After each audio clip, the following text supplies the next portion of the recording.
Welcome to the Reverse Mullet Healthcare Podcast from BP2 Health. Today we're talking with Mike Barrett about employer benefits and direct-to-consumer 2.0.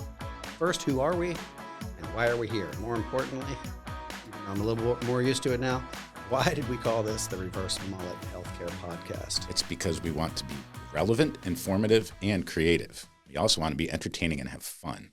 So it's like party in the front, business in the back, like a mullet, only reversed. I'm Ellen Brown. I'm Justin Politi. And I'm Dave Pavlik. We are passionate, innovative, and collaborative, and we're committed to solving our industry's most important issues together with our clients. We've a combined 90 years of experience in the industry. So old. In each episode, we'll dig into a hot healthcare topic and maybe dig into each other a little bit, except not our guests. And not me. I ask that they not dig into me.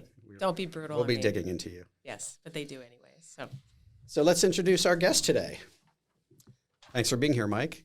I'm glad to be here. Mike Barrett has over 35 years experience in the healthcare industry. He's currently we're 120 plus years now. Yes. Past the century mark. 125. And he's probably exaggerating. It's probably more like 40. A century and a quarter. Mike also co-founded NACOS, the National Association of HCOs, and was subsequently the chairman for many years and still acts as an advisor to NACOS today.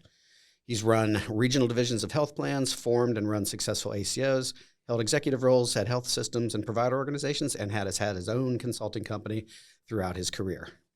So that's just... I'm the Ben Franklin of healthcare. There you go. And the fact that we have you here, right? So I consider you the super smart friend who just You need to get better, friend. You're like this dearth of information. Dearth would be the right word.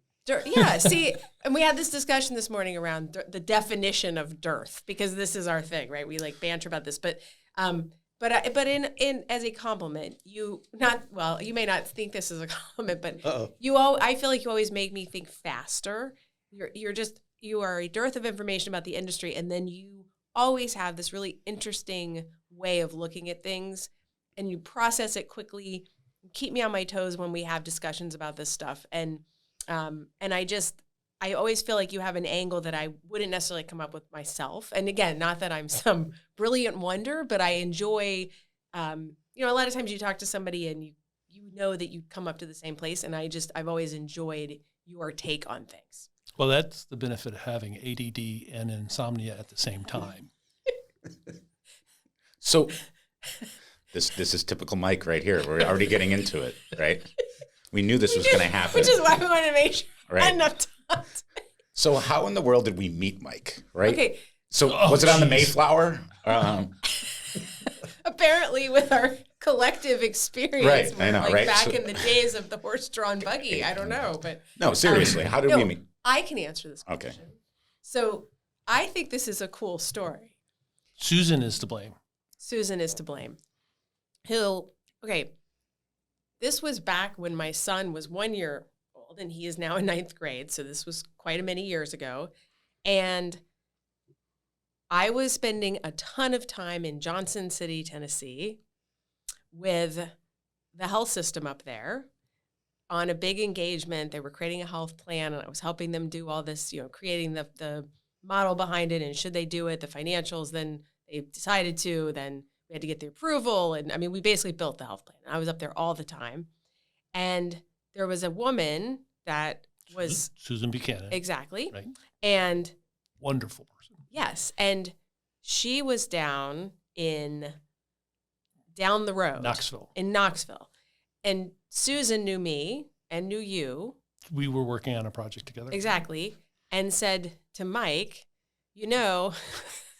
there's this woman up in Johnson City doing all this work that I think is your neighbor. And so she got us in contact with each other, and come to find out, Mike and I both lived in Celebration, Florida at the time, across... About 4 blocks. Yeah. Maybe 5. You could look across the golf course and we could see each other's homes. So how we met was through Tennessee, not the fact that we were neighbors. So what you're saying is Mike is like the Kevin Bacon of healthcare. Yes. With 6 degrees of... Yes. Is it 3 or 5? How many degrees 6. of separation? It's Whatever. 6 degrees, but I would argue... Mike Barrett. He has a podcast now called 6 Degrees. I read this. I like Kevin Bacon and his wife. Yeah. Like they're cool. They have goats. Do you know this? They have like songs that they do with goats. Anyways, We're digressing. Yeah. Rabbit hole? Yes. Rabbit hole, right, anyone? right. Well, that's So- the whole point of having the party in the front, is that we get to go down the rabbit holes. Yes. And then we also have now, Mike and I have, what is our collective love? I mean, I know you love photography. Travel, right? Yes. And- in what mode? Well, I drive my motorhome places. You know, I did the I would call it the full stupid, right? And it's called the BAM. You know, big arse motorhome, and it's where I plan to. We called ours the rolling turd. Can't No, wait. my wife would call it that. But You need to get an RV. we tested, can you actually truly work remote, and meaning remote, and this summer, and it worked remarkably well. Certainly career extending, because I can be literally anywhere, and I'm going to limit myself to North America for the time being, and be online full time. It's amazing. It's stunning. So I have a love for RVs, because now it was 20 years ago. My husband and I spent a year and a half living in an RV. So we had 10 years of pre-kids, but we had done the whole professional thing, and we walked away from our careers for a year and a half, and we lived in an RV. And we did this before the internet was the way the internet is now. Like, we had to stop. For example, people wanted us to send all the pictures about the trip, right? Everybody wanted to follow us. So if anybody knows me personally, my email is ellen@wherearethebrowns.com. The wherearethebrowns.com was our website. We had a website before there was That's travel nice. blogging, before any of that, because we would go to the internet cafe, because that was a thing then. And I would take my computer and like get online through the wires, and then upload all the pictures to the website so people could keep in touch with our trip, because it was too much bandwidth to have to email pictures to people. Like, you just literally couldn't do that back then. So we had like the first travel blog, but then some hackers. Wait a minute. Are you saying So you that saying you invented invented the the travel internet? blog? Yeah, I did. invented the I internet. did. Al Gore. I did. We have Al Gore right here. You do. Benjamin Franklin and Al Gore Al sitting Gore. in the room today. I'm So just thinking though, if you also love photography, the fact that you're traveling all over the place in the RV brings the photography to a new level. It does. Because So the best times to take landscapes are typically in the morning and the evening. So you get up early, and there's much like life, you need to arrive early and plan to stay late. Get up in the morning, plan your day, get to where you're going to take the photos. And I could take an hour and a half of photos and still be back in the workplace fully connected by 8:30, 9 o'clock. absolutely. Right? The only time that doesn't work is winter, and in winter, I'm at home in Florida, right? Yeah, not a plant base. Something my wife wants to do, but she can't disconnect yet. She's got to go to the hospital every day. So someday. Someday. All Healthcare. right, Leave it to so healthcare. we gotta to get be to our behind the eight sponsor. ball. Yeah, before we dive into to direct to consumer, we've got a sponsor, our friends at Incline Actuarial Group. They are not a one-size-fits-all approach at Incline. Their actuaries have a multidisciplinary background across healthcare with experience in Medicaid, rate setting, pricing for risk-bearing providers, Medicare ACO analytics, risk adjustment, and reserving. They don't just check the box by repeating the same analytical approach. They strive to find creative solutions that are custom tailored to the problem. That's just like us. We love those guys. Yep. Their actuaries work as affordable staff extensions for small businesses. Furthermore, they specialize in serving government agencies to support public sector healthcare. No matter the size of the engagement, their actuaries work with clients in a transparent and efficient manner that highlights areas of risk and don't overproduce the analysis that is requested. And you can find them at www.inclineag.com. Shout out to Jerry and Colby. There you go. I like, one day I want to just create my own sponsorship so I can have you read about me like that. Like, and Ellen Brown. She thinks I've got a good radio voice. You guys He's got both the have radio. great Well, you radio have the looks for voices. I know, right? Dave and I definitely. Yes. Today we have our second ever podcast guest, as we've talked about, Mike Barrett. When we talked with him about our mission for the podcast to discuss real change in healthcare, we asked him what topic he was passionate about that needs to be addressed from the healthcare system to work again. In typical Mike form, he gave us 3 topics. We narrowed it down to 1. And when they shared the choice with Mike, he managed to convince me that although there were 3 topics, there was really 1 big topic. I mean, how somebody, like I said, you're that friend. Like, you are that friend. She called us and she said, here are the 3 options. We all kind of talked and we said, let's do this one. Went back to Mike and he goes, no, we're going to do all 3. No, and then I called him back and I said, that's all fine and good, but we're doing all 3. Yeah. So here we are. So as we do with all guests, and actually last time all we guests, sang this is our second one. Okay, right. But it's going to be a thing now. So we did it once. We're doing it twice. So now it becomes tradition. Okay. So with all guests, we're going to ask the buy the world a Coke or when pigs fly question of if you had a magic wand and you could fix healthcare, right? Then what would your idea be for fixing healthcare? Well, it's not so much an idea for fixing healthcare as it's an inevitability that is going to happen to healthcare. Healthcare is really complex, and kind of the left-handed statement is 36 out of the 37 industrialized nations have actually figured this out, and that's actually to become a single-payer environment. And we're not going to do there because we want to go there. We're going to go there because we have to go there, right? And the last segment of this, and I actually just ran through all the numbers yesterday again and this morning. The only thing that's stopping us from being a single-payer system really is employer-sponsored healthcare, right? We've got Medicaid, Medicare, and the exchanges. Those are all quasi-governmental in one form or another. There still is a role for a payer in that, in aggregation and processing. Employers are getting really, really tired of the human HR issues that this creates. A number of employers were going back to something we experienced in the mid-90s, where wages, even though there was an acceleration, there seems to be a little bit of a pullback right now. The wages, real wages, disposable income is going down because the employer contribution is not keeping up with the premium rise, and the employee cost shares are going up at the same time. So when you take that net, add those together and say, out of that healthcare spend that employer-sponsored represents, the portion being paid by the employee is outpacing the increases in their wages. So their net disposable is going down. But people, so I couldn't agree more. When people say to me, well, there's got to be, on the plane, it's always the guy next to you on the plane. Okay, well, you work in healthcare. How are you going to fix it? Right?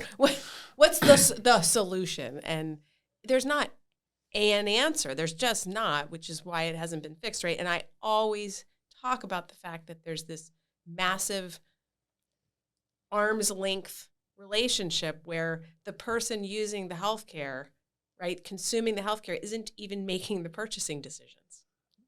We've talked for decades about the triangle economics of healthcare. The doctor, think of the restaurant model, right? I'm going to write you a script for a meal, and Dave's going to pay for it. Right. Right? Now, Dave and he's going to get mad at me, but you're coming into my office. Exactly. Right? So there's a dysfunctional triangle there. The employer's getting out of that suddenly becomes much more bilateral. It's still going to be a payer, but the payers have started to move to make the providers at financial risk. This whole idea of, quote, value-based contracting or value-based care is really a misnomer. It's really financial risk. Because every time I talk to the doctors and say, hey, we're moving to value-based care. And the doctor looks at me and goes, and what I did before was not valuable? You might want to talk to my patients, right? Mm-hmm. So juxtaposition there. The other juxtaposition that I think is going to be driving this quite a bit is when you look at the per unit price for services, Medicare and Medicaid have an ability to set a price that commercials just simply can't. So when you look at the equivalent, I'm going to take out an appendix at a hospital, or I'm going to do something like that for a hospital DRG, employers are paying easily 2.5 times, often 3, and sometimes 4 times as much for the same set of services at a hospital than Medicare. in classic economic theory, that's called an inefficient market. Or as my daughter's microeconomics professor said, a broken, failed market. Failed market. Failed market. He said, It's- but the cross-subsidization is insanity. Well, employers are getting really quite tired of being Yeah. the last man to be cost shifted to. Yep. And their easy out is, and again, pigs fly, and I've been on the record for this before, is, Part A bankruptcy is a few years away. Now, do I think that at any time the hospitals aren't going to get paid for Medicare services? No, I think they will always get paid. It's the manufactured crisis that the politicians are going to use, the employers are going to use. And if you don't include this as a possibility, we do strategic planning. My title is Vice President Strategy and Development. We don't do strategy based on what would happen. We first do a radar sweep of what could happen, Absolutely. right? And if you can run tape back, 18 months, would anybody believe that Cigna was going to actually put its Medicare Advantage business on the block? Right. Go back, a couple more years, Humana came out and said, we're not going to be in commercial. Right. Which is just, Right. You would not have thought those things, but those are the types of things that could happen. We're at 30-ish% of total primary care physicians in the country are now independent. 70-ish% of them are employed by either a very large group or a hospital or what I call an aggregator. That sounds like a tipping point went by a little while ago. Yeah. Right? So if employers are going to exit stage left when it comes to providing healthcare, what is the next step? direct segue in back to direct consumer, right? So now the smarter, more thoughtful, forward-looking organizations are saying, what is my platform for direct consumer, right? And the dynamics get pretty interesting, right? When you sit there and say, okay, Centene, my employer, has number one Medicaid program, number one exchange program, up there in the top 5 or 6 for Medicare Advantage. Those are all direct to consumer, right? There's this, we had to give them up our cell phones. There's this wonderful device that is just redefining what direct to consumer means, right? We don't know yet what all of this means. And so now as all care or all purchasing decisions on insurance start to be driven by direct to consumer, one of the delivery system questions that I keep on coming back to is, the northeast corner of some MSA, right? Mm-hmm. I got my hospital there. Maybe I have a second 2 or 3 ambulatory facilities. I've bought up 3/4 of the doctors in the neighborhood, right? 70% are now consolidated. How far am I away from being a health plan that markets only to my corner of the MSA? well, especially if you move from fee-for-service per-click reimbursement to actually taking the financial dollar and distributing it amongst it, then you are at risk. Then you really are the health plan in essence. You just aren't administrating. You're a it, wholesaler, right? Exactly. right? We in the 90s we used to use the term, we're going to be a wholesale health plan. We're going to take X% of premium. We're going to have contracts with all the payers, and we don't care what your ID card is because it might shift from A to B to C to D. It will. It will, but you're still coming to me, so I can make these investments into your care that pay off next year when your ID card changes, but the value still comes to me. Right? Those discussions have been had. So now you start thinking about that, and that casts the payer in a completely different light, right? The insurance company, when we talk about payer. Right, Yep. insurance company. And it becomes a different role. They have a role, but it's a different role. And it may be more what I call knowledge transfer, which is we discover some process in West Podunk is really, really efficient, really, really effective, has great outcomes. How do you get that transported to East Podunk? How do you get it transported to the next town over, the next state over? That becomes a role that the insurance companies can start to play, right?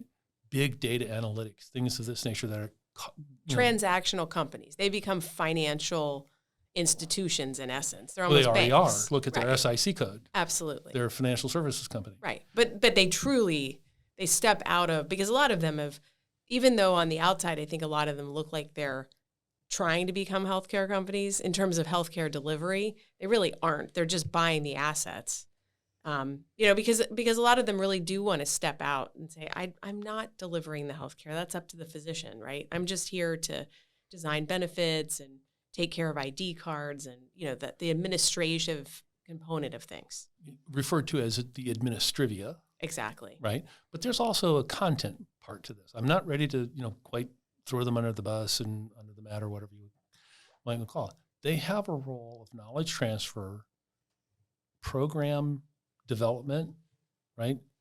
Rollout, different things of this nature where they can still provide significant value to the overall economy, right?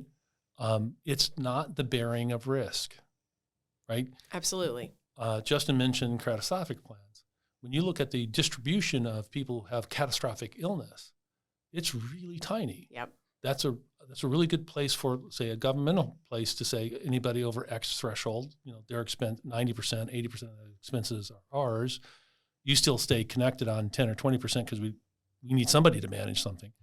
But when you start looking at trying to manage all those chronics, it's not catastrophic. No. And as the health Medicare is going to be challenged not by episodic care but by chronic care, and we still suck at it. I know that's a technical term, but Well, we don't even own it as a culture. We don't own being healthy, and that's one of my biggest bones. And I get frustrated with this, but I think our system is not set up to have people feel that it's financially rewarding for them to be healthy. Because to your point, it's sick care. We offer sick care. So you feel better taken care of than, when you're sick than when you're healthy. Well, and we have three different real distinct, when we're looking at this, I say three, but buckets, right? You've got Medicaid, which is covering 100%, right, of care for the most part. You've got Medicare covering 80%. I'm talking fee-for-service side. Then you have this employer market, you have the exchange, you have the other components, right? But you have these other set of plans that really go the spectrum of covering almost nothing, right? When it comes to like, hey, I got a high deductible plan and I'm going to go into my HSA, right? And fund things through that realm. And where my mind is going to when I was asking Mike before is this whole component, if the employer's contribution just goes away, right? And now it's left to me, right, to go onto the open market and really figure out what healthcare I'm going to purchase. First off, most people aren't equipped to be able to even come close to making that decision right now in an informed way. Fair. Right? Because it is complicated. But not only that, it's like, all right, now are there going to be increased government subsidies? Is there going to be taxes that employers have to pay because they've stepped aside that should go to fund some of these, the purchasing, right, through through the Affordable Care Act, right? That component, right? You're right. That's there, but maybe are they further enhanced, or the employer just steps away and now it's an expense that that I don't have to worry about anymore? Well, go back to the price. Are employers getting a good deal on a price per unit from the healthcare system? No, not even close. Not even close, right? Terrible. So at Centene, we just went through our annual enrollment period, and you get to pick your options and all that kind of stuff. And one of the things in the process is here's how much each one of those options cost, right? And even in the Affordable Care Act, we have something called the Cadillac plan tax, right? Which was originally, I think the threshold was $25,000 or something like that. And we found out that pretty soon the union plans were blowing right through that. Absolutely. Right? And so, we're not quite there, but we're pretty darn close. And you say, okay, the employer is paying some portion. Yes, I have my cost share, my high deductibles, and yes, I'm contributing. I got my employee contribution, but the employer still got that. That turns into that tax, right? And now becomes, kind of congressionally mandated, legislated, something of this nature on a certain, sustainable growth rate. But the employers might actually be able to enforce an SGR on a healthcare tax versus, we'll just keep raising it. It solves an awful lot of productivity issues for the employers. If you look at productivity per employee over the last couple of decades, it's not been what it was the prior couple of decades. If our kids are to have a better life than what we've had, our grandkids are to have a better life than what we enjoy, we have to become substantively more productive. healthcare system is not helping right now. No. And to your point, I would argue you have to be substantively healthier too. and I was just going there. I'm financially trained at classic economics, that kind of stuff, and That's why we get along. I've had actuaries in the past that were on my team. I would tell you that I think I understand the numbers, right? I have a degree technically in insurance. I was double majored, and so I had to do life insurance tables. I know the numbers. I didn't even know that's not even a thing anymore, is it?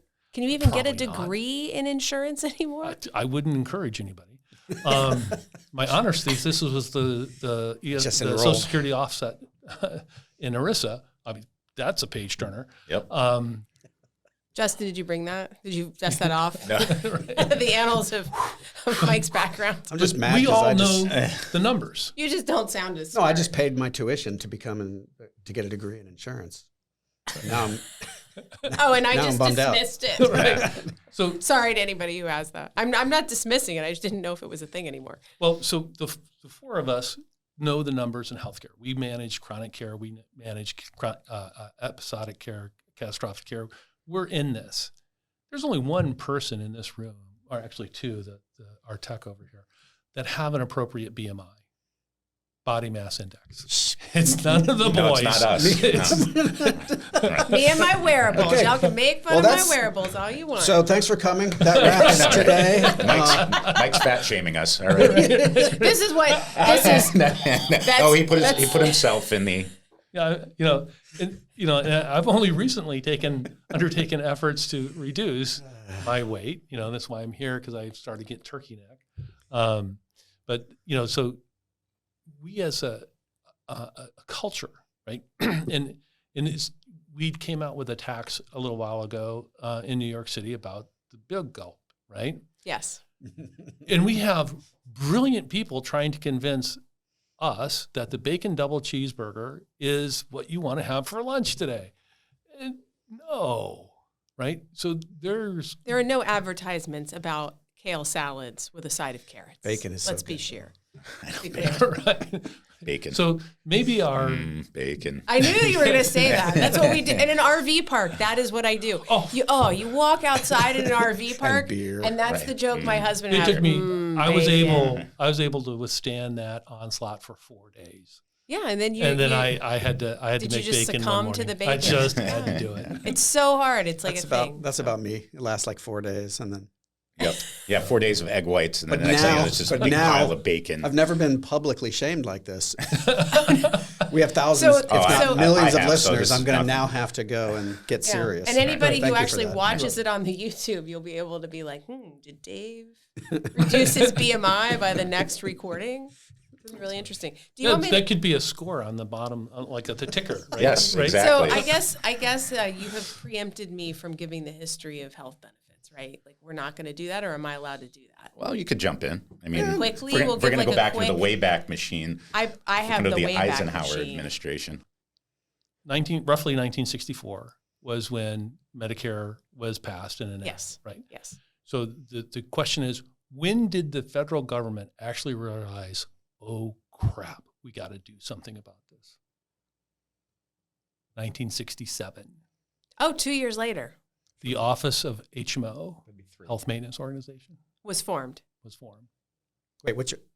OHMO was Oh. formed in 1967. Okay. So the policy guys in the 60s realized that they had, in effect, let the fox into the in-house or something like that, and we got to get somebody to start managing this environment.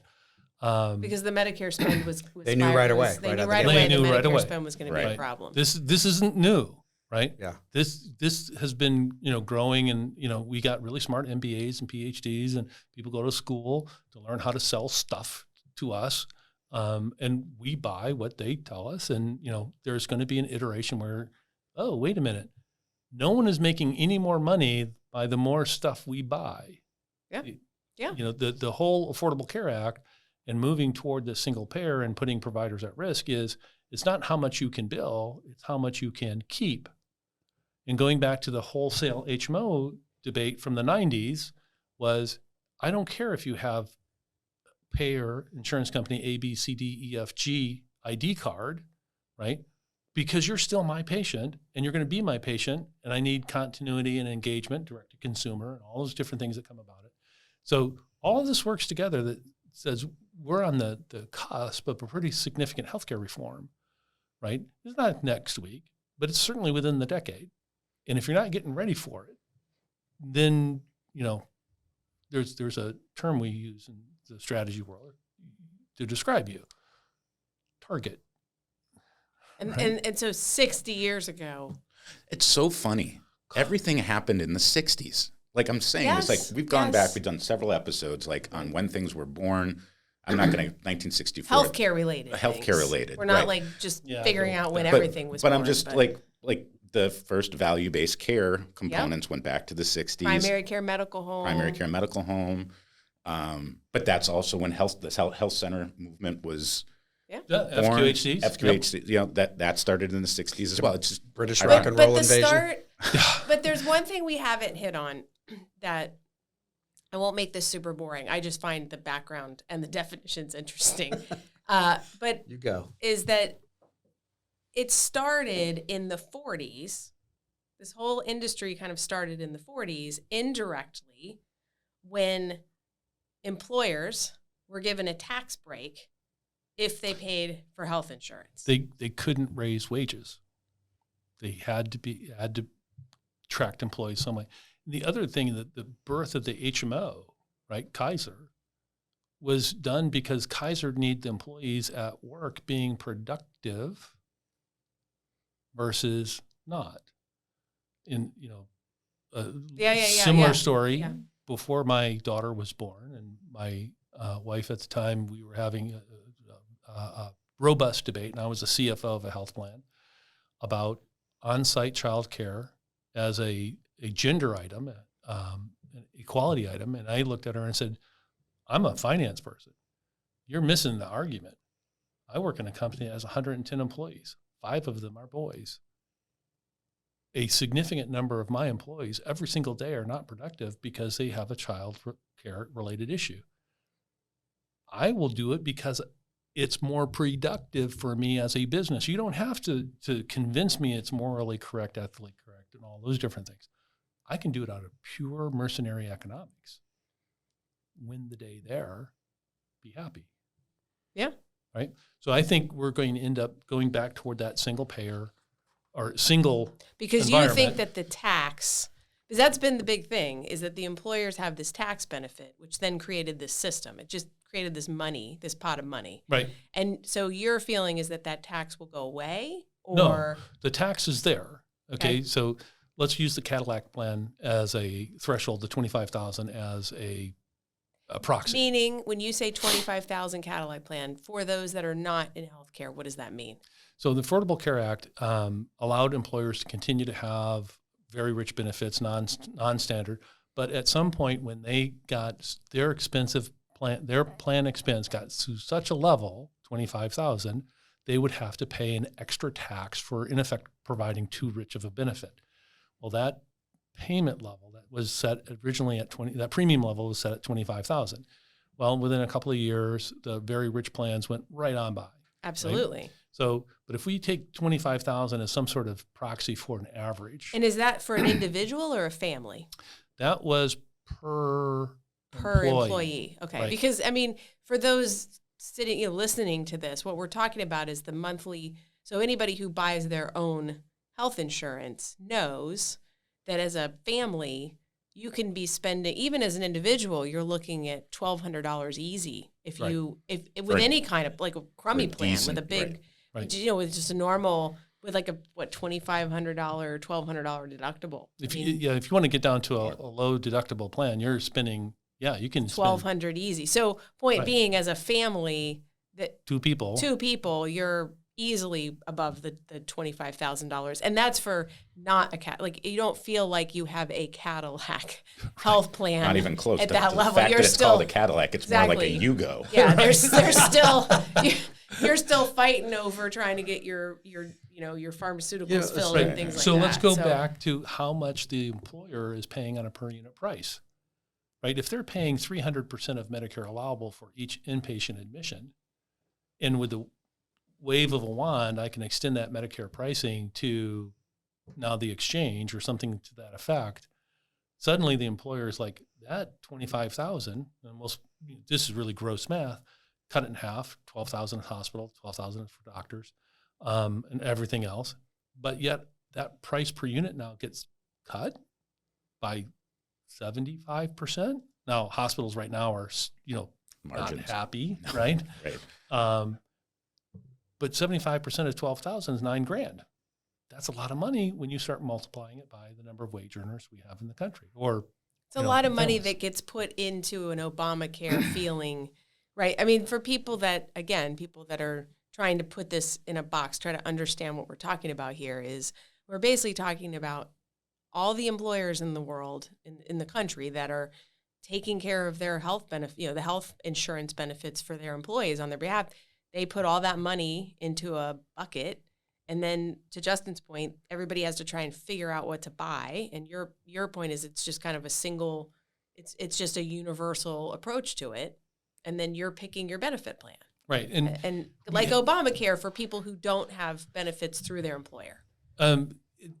Actually, it'd be, to me, it'd function much more like a supplemental market, right? You'd have standard plans, right? We have the exchange that has the silver, gold, platinum, bronze, whatever. And those are levels, and everyone is allowed to change the benefits a little bit. It would be much better if we said, here's the half a dozen or so standard options. This is it. Required options. Right. And there is no flexibility, right? Because as soon as you start getting flexible, then you let the MBAs and the PhDs start playing games with population selection, right? Where you want this to go is competition on customer service, the CAP surveys, right? Think about all the quality measures, all the CAP surveys, that is there. So is it customer service at the health plan level, or is it customer service at the physician level?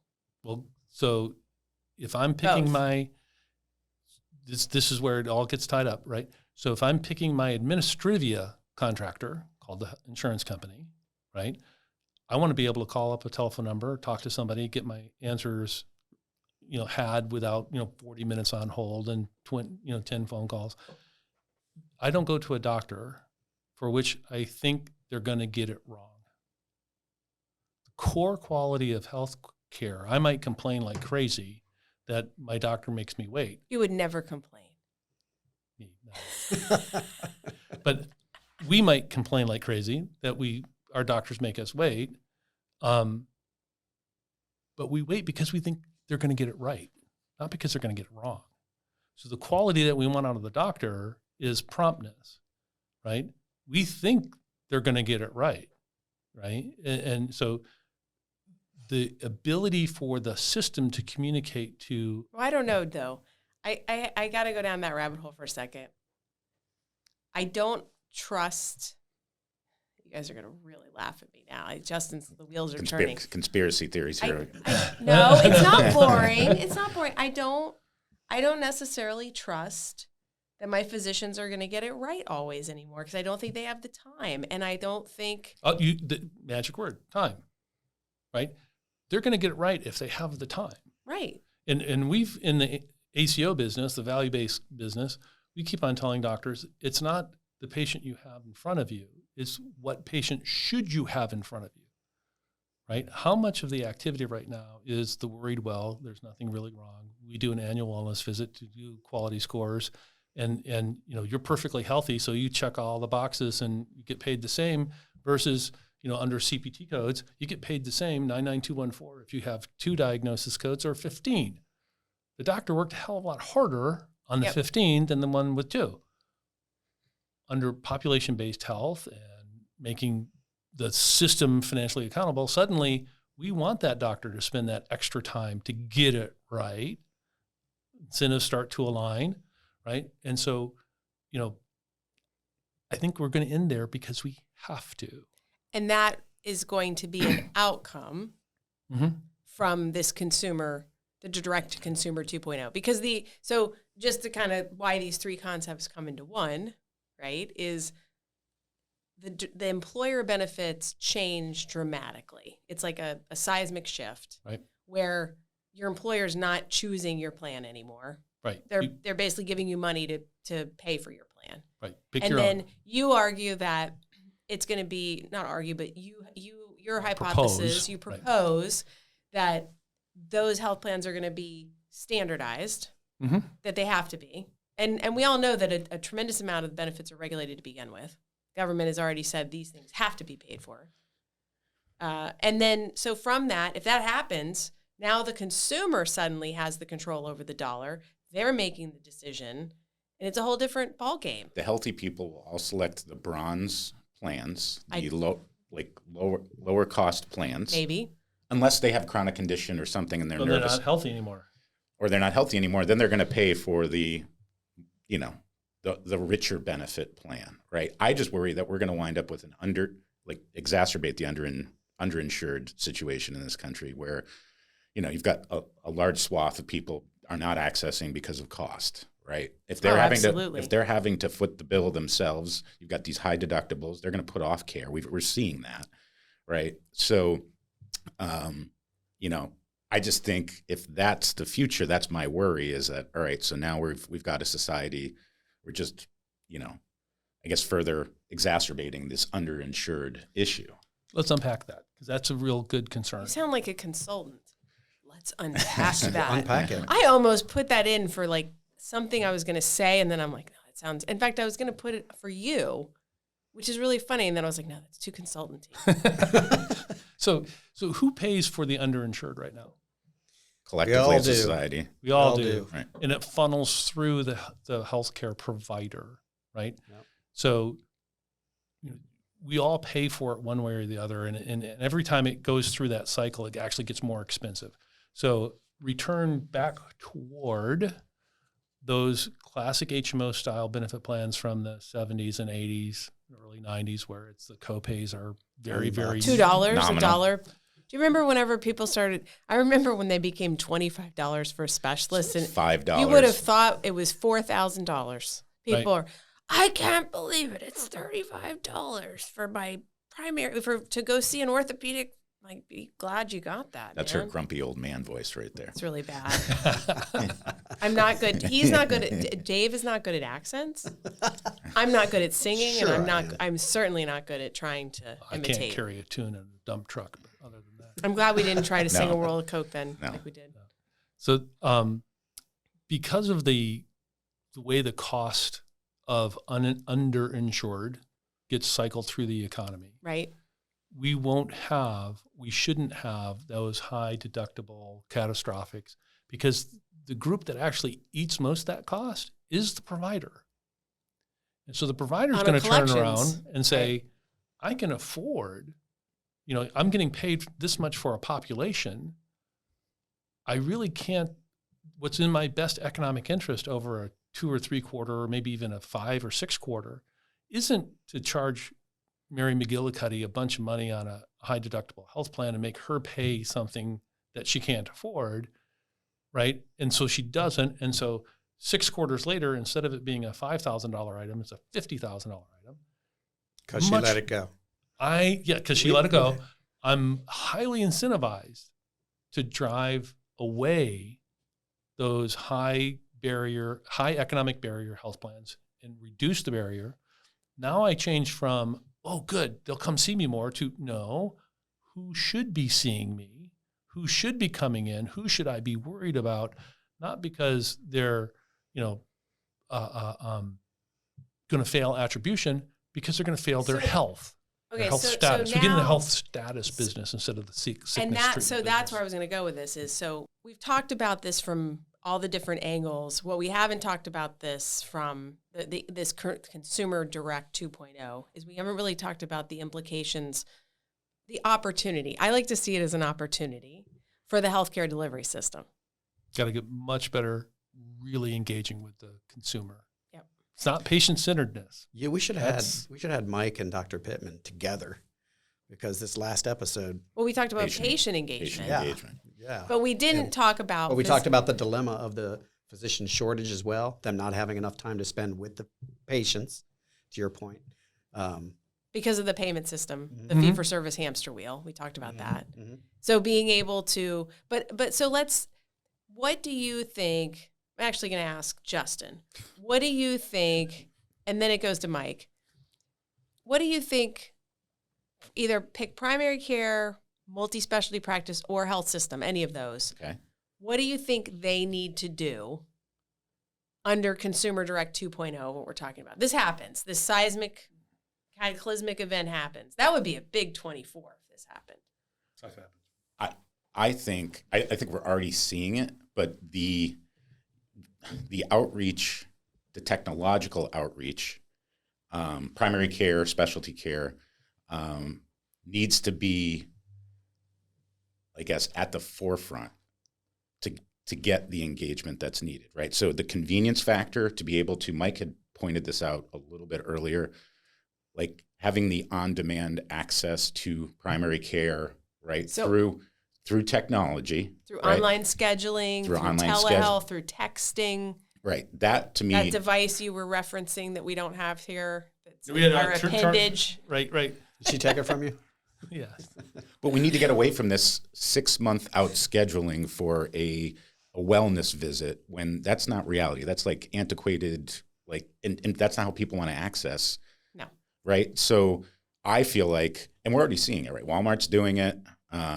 Centene's doing it, where you have these online clinics, virtual online clinics that, can marry up with, you as, your primary care provider.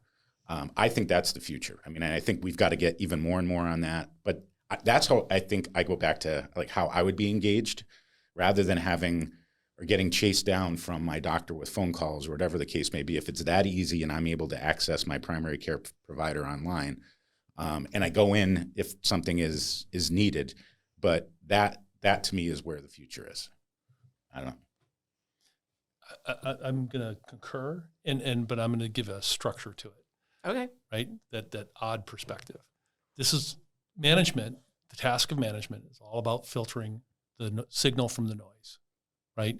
And so I want to engage. According to I'm a consumer.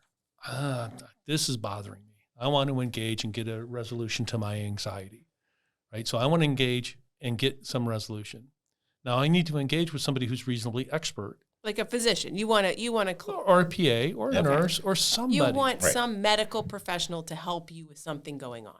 I want a clinician, right, that can help me resolve my anxiety about, here, this little bump right there. It's some on your early finger arthritis, or something. Right? Okay. And they need to know whether or not that is never going to go away.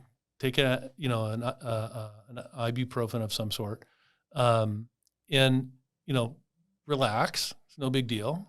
Or your appendage is going to fall off. Or, that's a stage 4 melanoma. Hope your life insurance is paid up, right? Yeah. Or somewhere in between, and can trigger that next appropriate event. That's what I want, right? I don't want to go, I've gotten a lab test and now my doctor wants to talk about it. I got to drive an hour into the office, wait 15 minutes, get 5 minutes of their time, drive an hour back. And employers don't want that either. No. Well, or worse yet, you wait 6 months to come in to get the lab order. Right. And they said, it's too bad you weren't here 4 months ago. We wouldn't have to amputate and then, it. Right. Yeah. And that's what drives me crazy. I always call the doctor. I'm like, and especially if it's a doctor that you see, and I'm like, can I just get the lab order now? Yes. So that when I come in, we can discuss. No, we don't do that. Well, when there's a group that I worked with that worked very, very hard to make sure that you had your labs, your imaging before you met with the doc. And that was a change, and all change is resisted. So yeah, it has a level of adoption. And we fear change. So a lot of providers, no, it is my, we live our lives in habit, judgment, or habit, bias, judgment, right? So big, medium, right. teeny. Habit, right? I drive a certain speed on Shoulder, the freeway. Arm length apart. Right, huge. Then we have a bias. Well, I kind of Shoulder break the width apart. law because I drive above the speed limit 7 miles an hour because they're not going to pull me over. That's my bias. Oh, wait, it's snowing. I'm going to slow down. That's Bullseye. my That's my judgment, right? And so my diet is a habit. I know I'm not supposed to eat this ice cream at 9:30 at night. Lost my judgment, right? Yeah. So that commercial was really effective. Wasn't it though?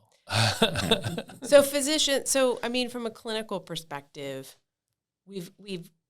there's a real opportunity for the healthcare delivery system. It's really time for them to make sure they're ready to be direct to consumer.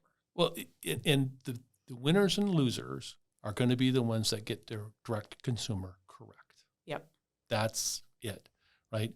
And the pandemic refreshed our memories, because the last one was way before anybody's living memory, that these things can happen. That, I talked to many a hospital CFO that said, man, if I had gone to a fully capitated environment, I'd be printing money in March, April, May, June. True. Right? Very much so. Yeah. All of a sudden that, capitation is some evil word. Right. Well, maybe I can have a diversified revenue stream. Oh, wait, this isn't so bad. I can put my toe in the water. I can put my foot in the water. But here comes the crush of acute care. We used to make, as a former hospital administrator, big part of our margins were on hips and knees. They're outpatient, right? In a few short years, when the ACO industry started, the federal one, 2012, it was routine to have a 4-day length of stay in the hospital, followed by 7 to 11 days in the nursing home for a hip replacement. Common. That's outpatient. And now it's done. My neighbor was limping to his mailbox one day, and I said, hey, Doug, what happened? And he goes, oh, I had my hip replaced yesterday. Yeah. Oh, I know. My husband he's got these like massive scars on the side of his knees from ACL surgery. And I mean, he was in the hospital. He had like a hip cast, and right. Now. See, now we just need robots at home to be able to help you out, like Twiggy, like we've talked about. I know. Buck Rogers. Hey, the Jetsons was the future. Right? Mike Barrett, thank you so much for being with us today. Hey guys, it was a blast. I do have, I've been called alternatively. I've been called a lot of things. I'll call you friend. Well, you can call me almost anything, just not late for dinner. But for bacon cheeseburger. Absolutely. Some people call me a professor. Some people call me a preacher. What gets me up in the morning is making a dent in the way healthcare is delivered and accelerating that transformation to health status versus sickness. That's why we like you. So we're lucky enough to have people like you in the industry who are passionate about doing that, because what we've talked about consistently is that we haven't, I think, have not done enough to break down the barriers to create something new. Like we've gone like in our lanes and so that's why we appreciate you taking the time, because we really have established this as a platform for people to have an open dialogue, to really talk about this stuff. We don't have time. We're always on conference calls. We were juggling that before we walked in this room. And right. It's this is meant to be a space to say, hey, what is something we need to change? And let's talk about what that looks like without all the political agendas and the bureaucratic pulls and all of that we deal with. Like, let's really think about it from a fresh lens of what this looks like. And I really appreciated this topic, because it's not something that I certainly would have picked, nor would I have seen it as one big topic. It's one big topic. I think it worked out great. Yeah. So now let's go get some kale salads. Yeah. Kale salad. Yeah. So well, Dave and I need that definitely, because our BMIs are much higher than Mike's. So thanks again. I'm Ellen Brown. I'm Dave Pavlik. And I'm Justin Politi. We are the partners at BP2 Health, your best chance for real change. As you can tell, we could talk about healthcare all day. Drop us a line through our site, bp2health.com. Reverse Mullet podcast is produced by MMG Studios in Tampa, Florida, with Victoria and Gunther.